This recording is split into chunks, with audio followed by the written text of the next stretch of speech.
हम भारत के लोकतंत्र को जैसा देखते हैं वो हमेशा से ऐसा नहीं था।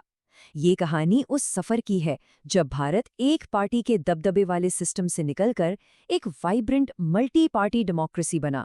तो आइए इस दिलचस्प बदलाव की कहानी को जरा करीब से समझते हैं। तो हमारी पड़ताल का जो आधार है वो है ये ऐतिहासिक दस्तावेज। ये उस दौर का एक आईना है जब आज़ाद भारत अपनी लोकतांत्रिक तकदीर खुद लिख रहा था। चलिए इसी दस्तावेज के जरिए भारत के पहले आम चुनाव और उस समय की पूरी राजनीतिक हलचल को समझते हैं।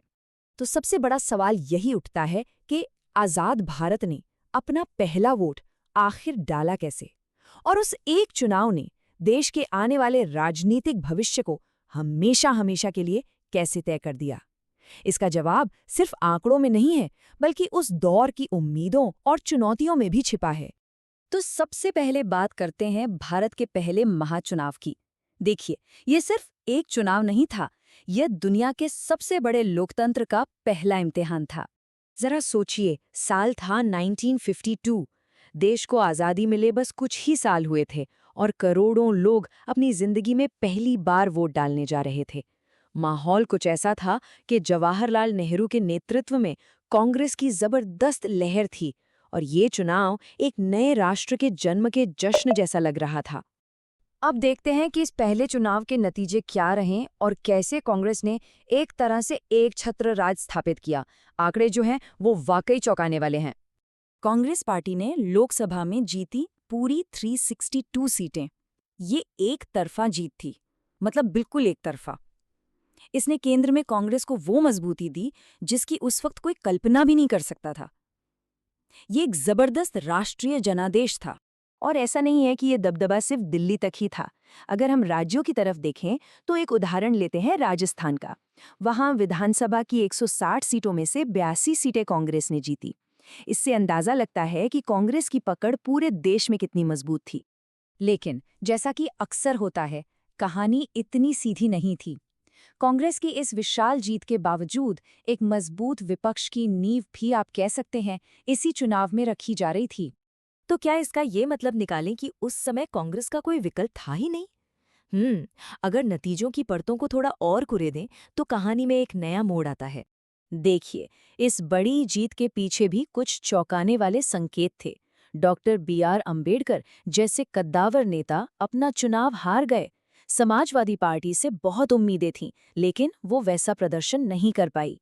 और तो और त्रावणकोर, कोचीन और मद्रास जैसे राज्यों में तो गैर कांग्रेसी सरकारें बनते बनते रह गईं। ये साफ था कि कांग्रेस की लहर के नीचे विरोध और असहमति की एक और लहर भी पनप रही थी। और इसी उथल-पुथल भरे राजनीतिक माहौल से जन्म हुआ दो ऐसी नई और महत्वपूर्ण पार्टियों का, जिन्होंने आने वाले दशकों में भारतीय राजनीति को एक बिल्कुल नई दिशा दी। इनमें पहली थी भारतीय जनसंघ, जिसकी स्थापना 1951 में डॉक्टर श्यामा प्रसाद मुखर्जी ने की थी। इस पार्टी की विचारधारा कांग्रेस के सेक्युलर मॉडल से अलग थी और इसका जोर भारतीय संस्कृति और राष्ट्रवाद पर था। फिर 1959 में मैदान में आई स्वतंत्र पार्टी। इसके संस्थापक थे सी राजगोपालाचारी, जो कभी खुद कांग्रेस के एक बहुत बड़े नेता हुआ करते थे। ये पार्टी कांग्रेस की समाजवादी और सेंट्रलाइज्ड आर्थिक नीतियों की खुलकर मुखालफत करती थी और फ्री मार्केट यानी मुक्त बाजार पर जोर देती थी। यहाँ पर इन पार्टियों के बीच का वैचारिक अंतर एकदम साफ देखा जा सकता है।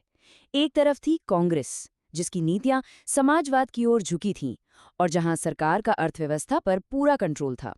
वहीं दूसरी तरफ जनसंघ राष्ट्रीय संस्कृति की बात कर रहा था और स्वतंत्र पार्टी मुक्त बाजार और व्यक्तिगत स्वतंत्रता की वकालत कर रही थी।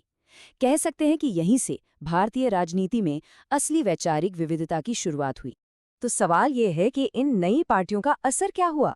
चलिए देखते हैं कि अगले कुछ ही सालों में राजनीतिक जमीन कैसे बदलनी शुरू हुई। 1962 के चुनाव आते आते तक ये बदलाव जमीन पर साफ दिखने लगा था।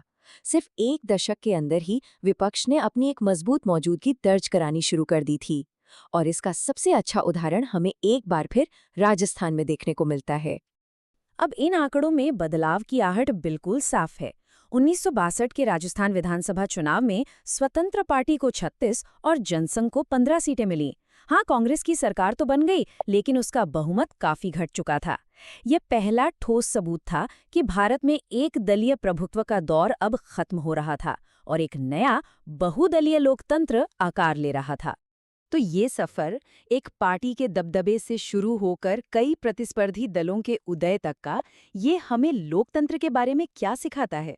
शायद यही कि एक स्वस्थ लोकतंत्र कभी एक जगह रुका नहीं रहता, बल्कि वो लगातार बदलता है, विकसित होता है और खुद को समय के साथ एक नया आकार देता रहता है।